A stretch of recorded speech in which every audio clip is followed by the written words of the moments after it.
When Chris Cornell passed away in 2017, the world didn't just lose a rock star, it lost a voice that had defined a generation. But what many fans didn't realize is that his final days were far more complicated, and far more unsettling than they appeared on the surface. As the frontman of Soundgarden and later Audioslave, Cornell built a legacy that few could match.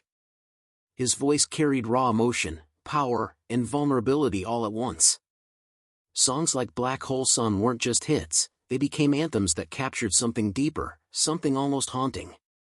In the years leading up to his death, Chris seemed to be experiencing a resurgence.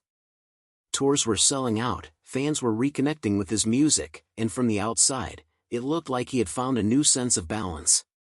He was still performing at an incredibly high level, still connecting with audiences in a way that felt authentic and rare. But behind the scenes, things weren't so simple.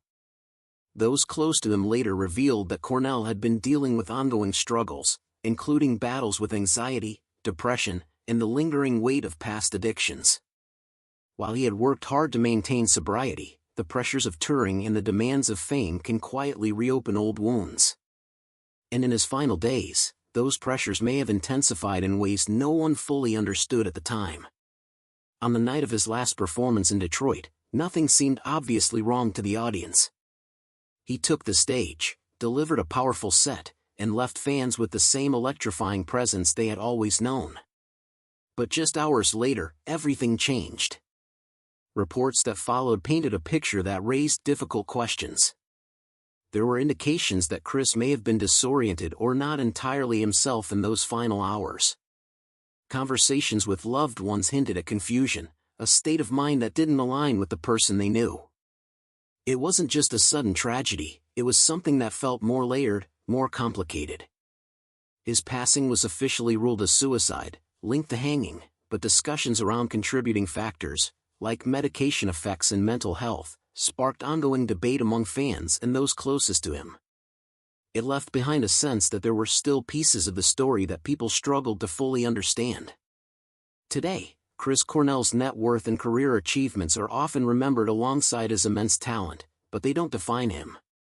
What truly defines his legacy is the emotional depth he brought into his music, the honesty, the pain, and the connection he created with millions around the world.